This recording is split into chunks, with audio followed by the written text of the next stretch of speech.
Salut à toutes et à tous et bienvenue pour cette vidéo résumée de WWE Hell in a Cell 2018 qui a eu lieu cette nuit, dans la nuit de dimanche à lundi. C'était de 1h à 5h. Le kick-off à minuit à San Antonio, Texas au AT&T Stadium. Et donc on se retrouve avec Madison, moi c'est Dylan. Moi c'est Madison. Comme je vous l'ai dit.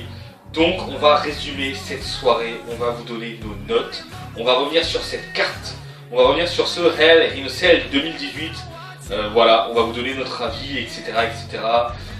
Voilà, donc je pense qu'on va pouvoir commencer sans trop vouloir parler, juste pour faire une petite note. Donc ceci est une nouvelle chaîne, donc bienvenue sur The Architect Bristol Wrestling.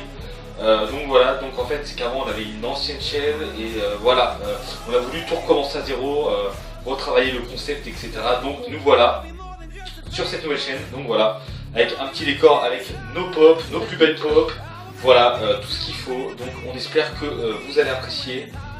Donc voilà, donc on va pouvoir tout de suite, je pense, se lancer dans le vif du sujet. Donc on va commencer par le kick-off qui opposait The New Day. Biggie, Kofi et Xavier Woods face au Rusev Day, Rusev et Aiden English, accompagné de Lana, évidemment, Lana Ray. Non, plus sérieusement, donc je vais donner la parole à Madison, voilà, pour ce match qui a été très simpliste, avec une victoire de New Day. Eh bien, j'ai juste envie de te dire, Tout simplement.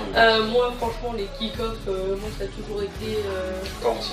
ça a toujours été ma hantise parce que bon, voilà, en plus on savait très bien que New Day elle est très préservée, résultat très prévisible. Donc voilà, en fait moi c'est... Le kick-off je le regarde pas trop et puis voilà. En tout cas, résultat très prévisible et puis rien d'autre... j'ai pas forcément de truc à dire dessus en fait, parce que c'est pas très ouf et c'était pas très surprenant.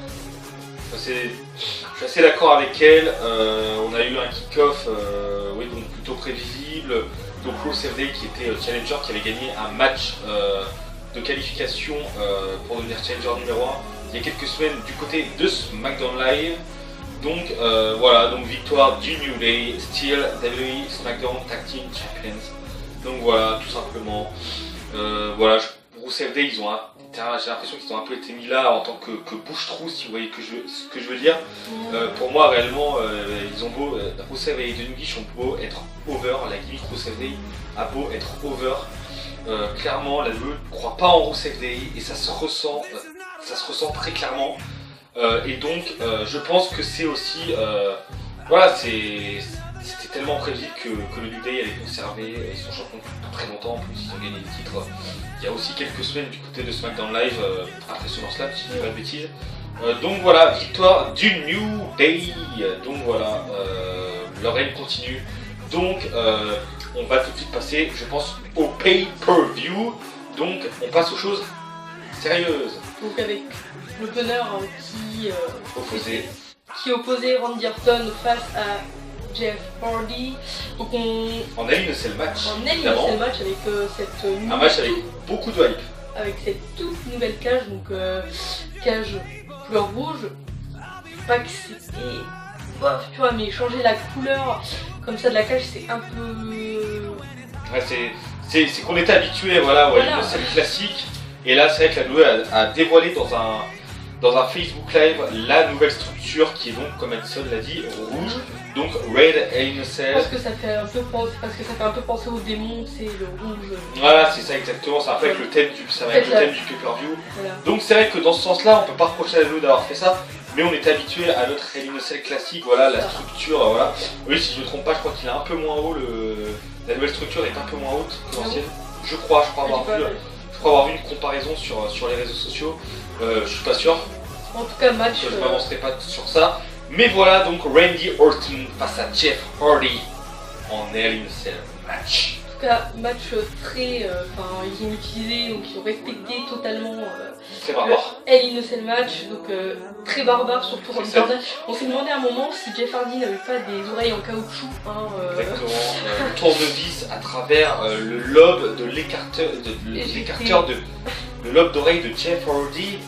Quel sadisme de la vipère. J'étais comme ça avec mes oreilles devant. Quel sadisme de Randy. Quel sadisme de Randy Orton. Et voilà, pendant toute cette feud, on a eu vraiment ce côté sadique, on a eu ce côté acharnement sur Jeff. Surtout sur l'oreille. Ouais, sur son oreille surtout, sur son écarteur. Et voilà, et clairement, ce match a respecté les consignes. On a eu un Hell in a Cell très brutal, très sadique. Voilà, Randy Orton vraiment qui a... C'était vraiment horrible. Voilà.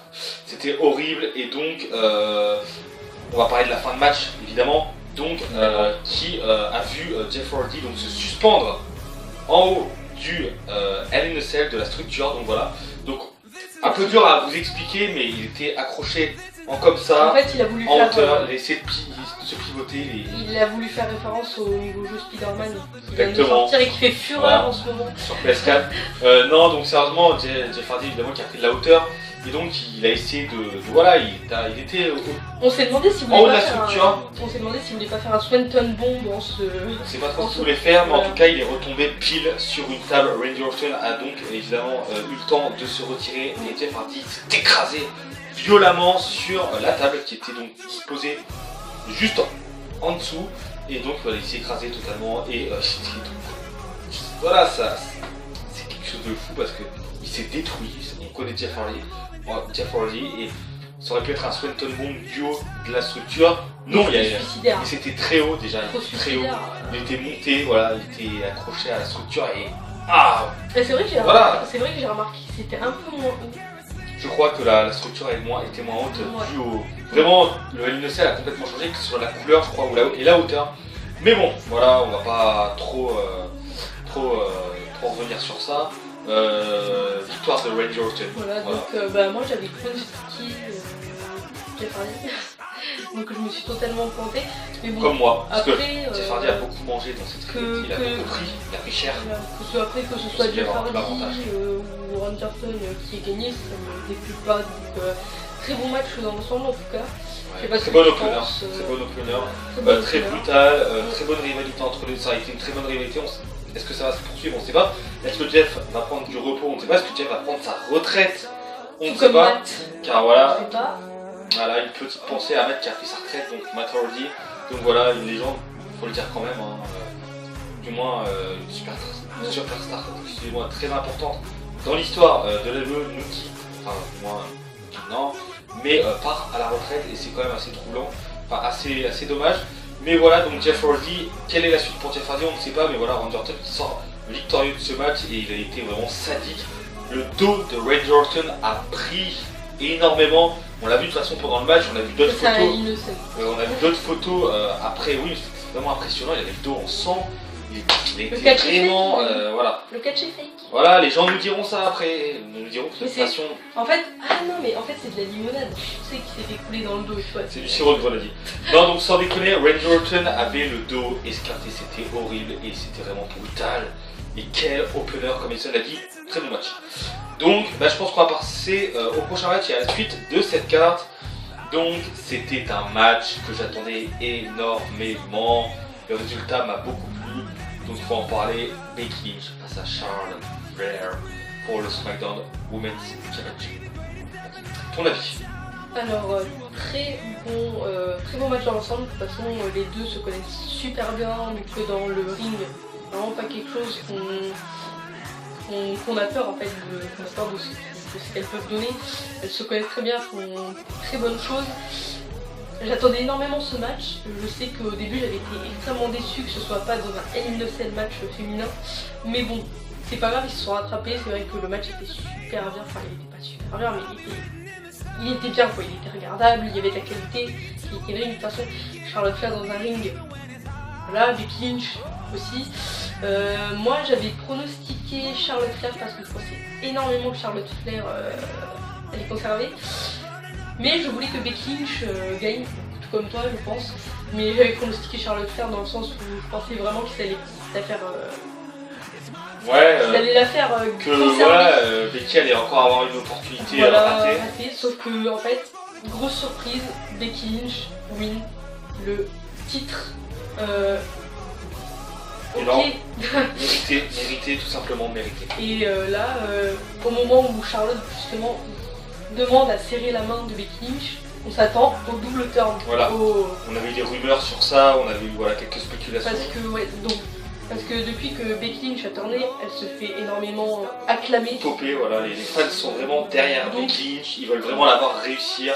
Donc il y avait Il y avait énormément de rumeurs comme quoi il pourrait faire tourner Charlotte. Voilà, il pourrait inverser les choses, donc double turn. Donc voilà, donc je vais quand même donner mon avis parce que mon avis importe, sachant que j'attendais vraiment ce match énormément. J'étais vraiment très heureux du résultat. Et donc Becky Lynch is the new champion of SmackDown Live. Donc voilà, le show bleu ne va que mieux se porter. Et donc voilà, mérité tout simplement pour la petite Irlandaise, donc voilà, pour Becky Lynch. Et ça a vraiment été énorme. Donc oui, très bon match, voilà, les deux in-ring, c'est très bon.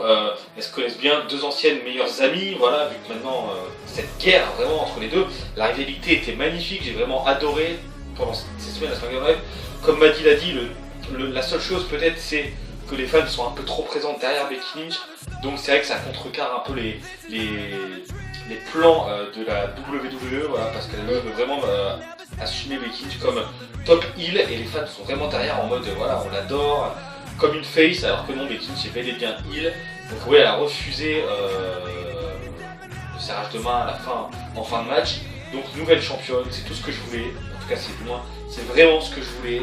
Et c'est vraiment énorme de voir Becky Lynch championne la deuxième fois, voilà, 2 times. Donc mérité tout simplement, she deserved it. Et voilà, tout simplement mérité, Becky Lynch était très méritante. Et donc c'est vraiment énorme. Donc voilà, j'ai terminé. Je vais rien dire d'autre. Voilà, donc le fond d'écran, Becky Lynch, voilà, tout simplement. Non, très contente de l'avoir vu devenir championne cette nuit. Donc il laisse annoncer le prochain. Donc prochain match, c'était le 3e match de la soirée. Donc c'était Drew McIntyre et Dolph Ziggler contre Seth Rollins et Rollins, si on veut.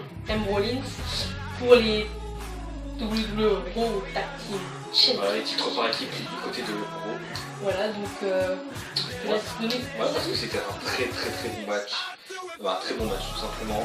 Un très bon tag team match. Donc voilà, tag team match pour le Tag Team Championship entre Drew McIntyre et Dolph Ziggler et Seth Rollins et Dean Ambrose. Donc un match très rythmé, voilà, tout simplement. Rollins a pris vraiment une grosse clope quand il est entré, durant son entrée. Donc voilà, le burning down dans la scène de San Antonio, Texas, vraiment énorme. Et donc, non, vraiment énorme, très bon match. Donc Drew McIntyre et Dolph Ziggler retains. Donc voilà, toujours champion par équipe du côté de Monday Night Raw, baby. Et donc vraiment, c'était un très bon match. Et on a eu des prises de fou, enfin voilà, il y a une bonne alchimie vraiment entre les deux teams. Drew McIntyre toujours aussi impressionnant, Rollins toujours aussi bon in ring, voilà, Rollins pour ceux qui ne le savent pas, bienvenue sur la chaîne, vous le saurez au moins, pour ceux qui ne le connaissent pas beaucoup, Seth Rollins est ma superstar favorite. Donc voilà, vraiment, voilà, c'était un très bon match, très bon match, j'ai beaucoup aimé.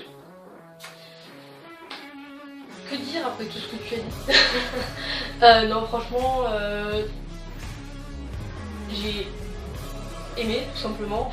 Il y a une très bonne alchimie entre les deux équipes comme tu l'as dit. Et donc moi j'avais pronostiqué Dolph Ziggler et Drew McIntyre parce que ça aurait été vraiment du forcing. Je suis très fan du Shield comme Dylan est très fan du Shield. Mais j'aurais vraiment trouvé ça exagéré. Si la WWE redonnait les titres tag team au Shield, j'ai oublié de le souligner, parce que ça aurait fait que le Shield aurait eu tous les titres de Raw, donc l'Universal, l'Intercontinental et les titres par équipe. Donc ça aurait vraiment été les titres masculins du côté de Raw. Donc j'ai beau être fan du Shield, mais j'avais vraiment pronostiqué Dolph Ziggler et Drew McIntyre. Puis de toute façon, Dolph Ziggler et Drew McIntyre, je pense qu'ils ont le droit d'avoir un plus long règne, parce que c'est vrai qu'ils représentent bien On a de très bons champions. Donc voilà, je vois pas où les soucis. Puis, je suis content qu'ils aient retain en fait. Voilà. C'est ça, c'est vrai que j'ai oublié de le souligner, j'ai oublié d'en parler, mais la WWE aurait donné les titres à Rollins et Ambrose, donc on aurait eu le Shield qui aurait dominé Raw, donc on aurait eu réellement le Shield qui aurait détenu toutes les ceintures du côté de Raw. Et c'est vrai que franchement ça aurait été peut-être un peu forcing dans le booking, un peu abusé. Donc non, franchement, voir Drew McIntyre et Dolph Ziggler retain, conserver les titres, c'est une très bonne idée. Ils font de très bons champions. J'étais très content quand ils ont remporté les titres par équipe du côté de Raw. Et voilà, donc pour moi, leur règne doit continuer. Et c'était un très bon match. Donc voilà. Voilà, je sais pas si tu as d'autres choses à en dire. Pour ma part, je pense qu'on a fait le tour de ce match, sur ce match. Mais on n'a pas fait le tour de cette carte parce que le prochain match pour le WWE Championship entre AJ Styles et Samoa Joe. Donc voilà, j'attendais énormément ce match. Très bon match. Avec une fin controversée. Très bonne rivalité entre les deux, entre AJ Styles et Samoa Joe. Une rivalité durant des semaines phénoménale. Et franchement, ce match, c'était bon quoi. C'est bon, encore un très bon affrontement entre les deux. Voilà. Donc AJ Styles conserve, bien évidemment, c'est ce que j'avais pronostiqué. Je ne voyais pas Samoa Joe remporter le titre. Et donc, AJ Styles qui conserve de façon controversée. On va revenir sur ça après, je vais te laisser donner ton avis. Bah écoute. Tu vas après. Franchement, ça m'a pas étonné de la victoire d'AJ Styles, étant donné que déjà je l'avais pronostiqué, je ne voyais pas la WWE donner le titre à Samoa Joe, du moins pas pour le moment. Il mérite peut-être un titre, pas maintenant. Je trouve que AJ Styles, certes ça fait super longtemps qu'il est champion, ça fait 300 et des bananes. Ouais, bon. Mais franchement, AJ Styles, c'est un bon champion, c'est pas Brock Lesnar, tu vois, c'est AJ Styles. Voilà, exactement. Donc on est vraiment sur du champion divertissant. Il défend super bien le titre. Un bon booking. Il défend super bien le titre, il rentre la valeur du prestige, ouais. Donc voilà, franchement rien d'autre à dire, super bon match. Il donne du prestige comme tu l'as dit, donc je suis pas non plus surpris de voir AJ Styles. C'est un peu comme le Miz et le titre intercontinental, tu vois. Ouais, c'est ça, non, mais AJ Styles, voilà, c'est AJ Styles, donc forcément, c'est un très bon champion. Déjà, c'est notre champion, c'est un très bon champion du côté de SmackDown Live, notre champion du côté de SmackDown Live, et voilà, pour moi c'était logique de le voir conserver face à Samoa Joe. Même si j'aurais adoré voir Joe remporter le titre de la WWE. Si on parle de mérite, Joe mérite énormément aussi. La rivalité que les deux sont en train de nous donner est tout simplement énorme. Et comme je l'ai dit, phénoménal, voilà, comme AJ Styles, phénoménal. Et non, donc voilà, je vais arrêter avec ce jeu de mots. On va arrêter avec ça. Donc voilà, un bon match. Et donc cette fin controversée, donc voilà, il y a eu ce tombé de Samoa Joe, et donc AJ Styles a abandonné, tout simplement, il a abandonné, et l'arbitre n'a pas vu Styles abandonner. Donc voilà, il n'y a pas eu le tombé, excusez-moi. Soumission de Joe, Styles a tapé, l'arbitre n'a pas vu, Styles a retourné en un espèce de roll-up, et 1, 2, 3, donc AJ Styles, the Phenomenal One, still WWE Champion. Donc voilà. Et on n'oublie pas de dire que Joe aura sa revanche super tard. Exactement, à Melbourne, si je me souviens bien, Australia, donc en Australie. Donc ce sera. Nous les Français, ce sera 11h du matin sur AB1. Sur AB1, donc voilà. Oui, ça sera présenté par Christophe et Philippe. Voilà, c'est cool, ça va être diffusé. Donc oui, voilà, comme Madison a dit, Joe aura sa revanche à Super Showdown. Et je me dis que là, il y a peut-être moyen que la WWE fasse gagner le titre à Samoa Joe. À moins que la WWE ne compte même pas donner le titre à Samoa Joe, c'est possible. Mais du moins, je vais quand même donner ma raison pourquoi je ne voyais pas AJ Styles perdre le titre cette nuit à Hell in a Cell. Parce qu'il y a une question logique. La logique, c'est surtout que AJ Styles sera la cover de WWE 2K19, donc WWE 2K19. Et donc, je ne voyais pas la WWE donner le titre à Joe. Voilà, en tant que cover, Styles se doit de représenter quand même la WWE. Voilà, ce sera la cover officielle du prochain jeu WWE. Donc voilà, il reste champion. Donc c'est aussi pour ça que c'est logique. Donc la rivalité va continuer, ça c'est cool. Voilà, il nous donne vraiment une bonne rivalité les deux, comme on n'a pas arrêté de le dire. Donc voilà, un très bon match, une fin controversée, c'est pas fini. Prochain match. Prochain match. Demise et Maryse contre Daniel Bryan et Brie Bella. Mixed Tag Team Match. Voilà. Gros. Donc, est-ce que tu commences ou est-ce que je commence? Gros. LOL. Je vais commencer, Alors, je commence. J'ai envie de dire... Honneur aux femmes. Honneur aux femmes, tout simplement, car le Miz sur un ring très bon. Et Bryan sur un ring, c'est très bon. Les deux, c'est une super alchimie sur un ring. Pourquoi vous voulez foutre Maryse et Brie Bella dans ce match? Pourquoi impliquer les femmes de Daniel Bryan et de The Miz? T'as le Miz et Daniel Bryan, énormissime sur un ring. Maryse, je suis une très grosse fan de On a surtout une Maryse. très bonne rivalité entre Daniel Bryan et le Miz. Faut surtout. Maryse et Brie Bella sur un ring, c'est moche. C'est tout simplement horrible. Faudrait renvoyer au Performance Center, les faire passer par NXT et les ramener au roster principal parce que Limite, c'est ça. Voilà. t'as des meufs, t'as des women à NXT qui sont meilleures in-ring que Maryse et que En Brie même Bella. temps, NXT. Non, mais je suis totalement d'accord. Donc voilà. Je suis surtout d'accord sur la qualité. Si c'est pour nous donner cette qualité in-ring, c'est pas la peine quoi. Laisser le Miz et Daniel Bryan faire Construire leur rivalité tout seul. construire leur rivalité et construire leur match tout seul. Ils font des trucs de ouf in-ring. Manson m'a dit, donc voilà, donc moi ce qui me dérange réellement c'est l'implication, ouais ça dit l'implication, enfin que Brie Bella et Maryse soient impliquées dans cette feud entre Daniel Bryan et le Miz, qui s'est très bien poursuivie jusqu'à maintenant, une rivalité très bonne voilà, entre les deux. C'est une grosse. Et donc pour donner mon avis sur le match, donc c'est vrai que le match a pas été ouf, n'a pas été oufissime, ça n'a pas été énorme. Voilà, après, si on doit parler de la victoire du Miz et Maryse, parce que oui, The Miz et Maryse ont battu Brie Bella et Daniel Bryan, donc le Hit Couple a battu le Yes Couple. Donc voilà, et c'était sur un tombé botché. On ne parlera pas de Maryse. de Maryse.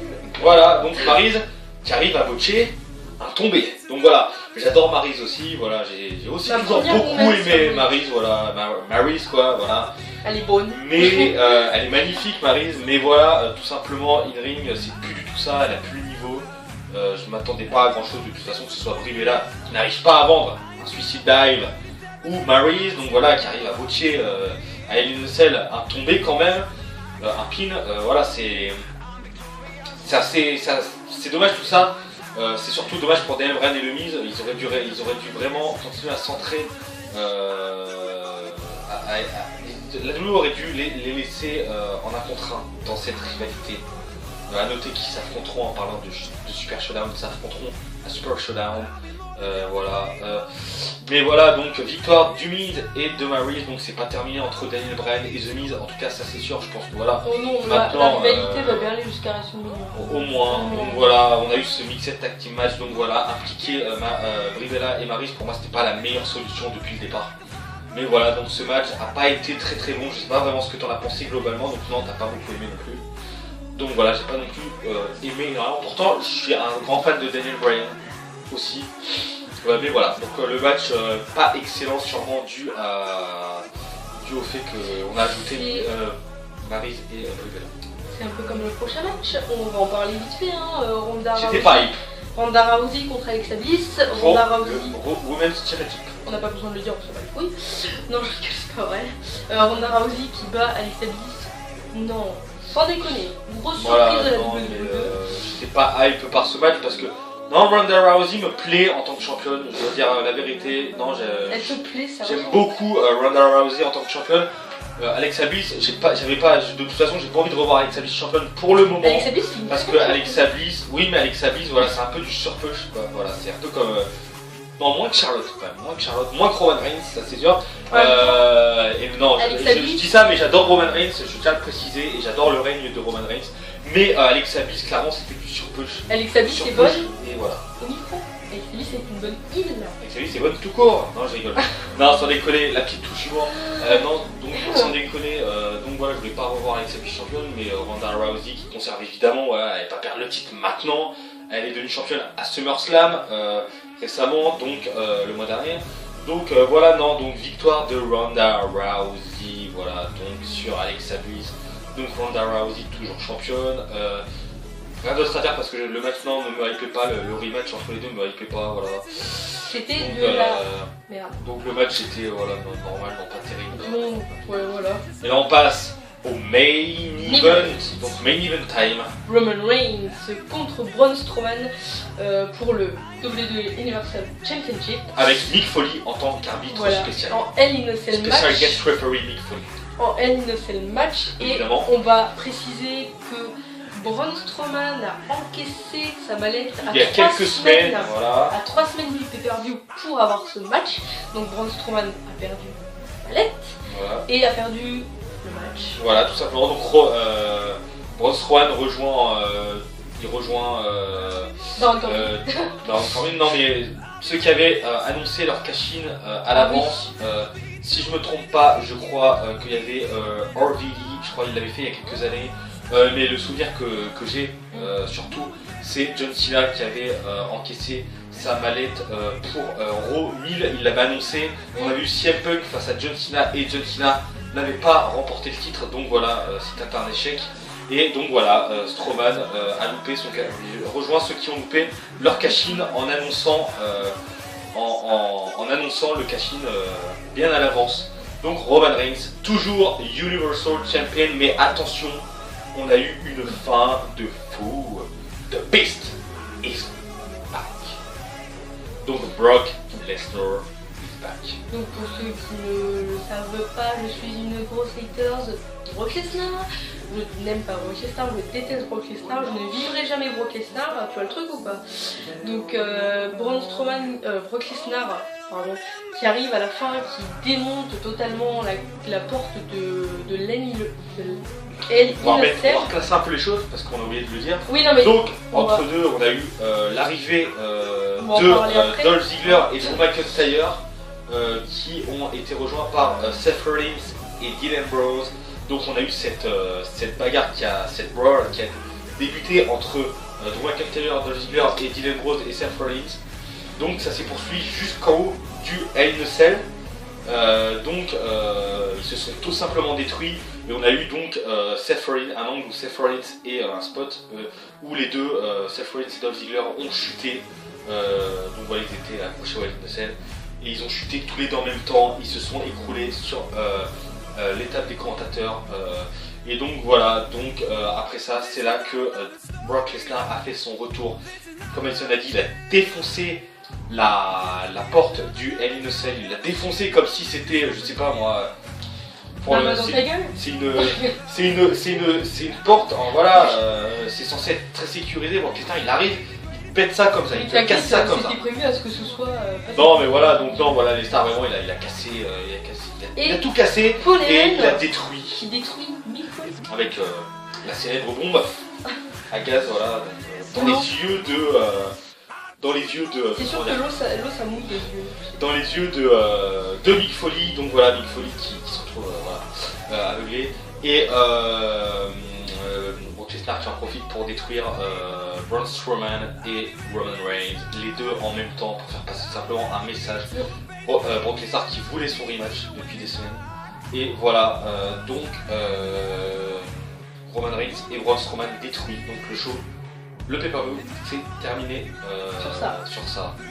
Donc franchement... Qu'est-ce qu'on a pensé du match, par contre, entre Braun Strowman et Roman Reigns, avec Mick Foley en tant qu'arbitre spécial?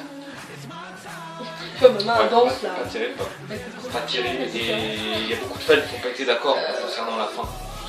La fin, bah oui, justement, parce que la WWE a fait exprès de mettre un spot entre Ziggler et Rollins. Ouais, on a eu cette info. La WWE savait que les fans n'avaient pas apprécié la fin, donc ils se sont dit, vu qu'ils vont pour un peu calmer l'atmosphère, vu qu'ils n'ont pas apprécié la fin, on va faire un spot entre Rollins et Ziggler qui vont tomber de la cage. Qui va plaire à tout le monde. Donc, voilà. qui va vraiment déchaîner les fans. Et après voilà, donc Brock Lesnar est revenu cette nuit à Hell in a Cell. Donc c'était de la bonne merde. Moi non plus le match, c'est pas que j'ai pas aimé le match. Ouais, ça va. Mais non, de toute façon pas de vainqueur. Donc voilà, pas de vainqueur. Donc Strowman loupe son cash-in, c'est officiel. Roman Reigns toujours Universal Champion. Ça voilà, c'est un kiff parce que Roman Reigns en tant que champion universel, moi j'aime beaucoup depuis qu'il a repris le titre à SummerSlam. Donc voilà, donc en tout cas, du moins pour moi c'était logique aussi. Parce que de toute façon j'avais pronostiqué Roman Reigns qui conserve. Mais j'étais quand même surpris de revoir Brock Lesnar aussitôt. Voilà, donc je pense qu'on va se diriger vers Brock Lesnar qui aura son rematch. S'il vous plaît, plus de Brock Lesnar champion, par contre, on vous le demande, ça c'est sûr. Parce que moi, je déteste pas Brock Lesnar, j'aime quand même beaucoup Brock Lesnar quand il a pas le titre. Voilà, c'est intéressant quand il a pas le titre, mais quand il a le titre, pour pas défendre le titre, ça sert à rien. Donc laissez Roman Reigns champion. Voilà, tout simplement. Donc maintenant, on va passer, je pense, à la note de ce pay-per-view. Donc globalement, la note, Mason, quelle note tu devrais, je pense qu'on va faire une note sur 10. Une note sur 10. Une note, bah écoute, il y a eu 8 matchs, donc faire une note sur 8. Hein, par rapport au match que Non, sur 10, on fait une note sur 10. Ok, bah moi Classique. je donne. Combien vas-tu donner à ce pay-per-view? Oui, bah écoute. C'est la grande surprise, roulement de tambour. 10. Combien? Non, Tu l'as pas entendu? 7, 7,5. Allez. 7,5 parce que j'ai pas le kick-off, je m'en fous. Ouais. Le tag team mixed, c'était de la merde. Ronda Rousey avec Elvis, c'était nul. Et le main event, c'était de la merde. Voilà. Donc 7 sur 10. Ouais, moi je vais donner peut-être un point de plus que Madison. Je vais donner 8. Ouais, 8 sur 10. Je suis un peu généreux peut-être parce que ouais, ça aurait mérité aussi un 6 de... un 7, excuse-moi de ma part. Mais non, moi je trouve quand même le pay-per-view très bon, très divertissant. On a eu de très bons matchs en fait. Donc non, ça m'a... le pay-per-view m'a plu. Donc non, encore un bon pay-per-view, je pense que voilà. La WWE nous a donné un bon pay-per-view selon moi. Oui, donc j'étais content de ce Hell in a Cell 2018. Donc dites-nous vous en commentaire ce que vous en avez pensé. Et voilà, donc on espère que tout ça vous a plu. Un pouce bleu. Un pouce bleu, likez, partagez. Voilà, likez, partagez et abonnez-vous surtout, c'est très important. On est de retour sur YouTube. Et voilà, donc bienvenue à tous ceux, comme je vous le disais, qui nous rejoignent sur The Architect Wrestler Wrestling. Voilà, donc on espère que cette vidéo résumée Hell in a Cell 2018 vous aura plu. On espère que vous avez aimé le pay-per-view, vous avez passé une bonne soirée aussi, un bon moment devant ce show. Et on se retrouve pour une prochaine vidéo. Voilà, donc voilà, à très bientôt. Salut à tous.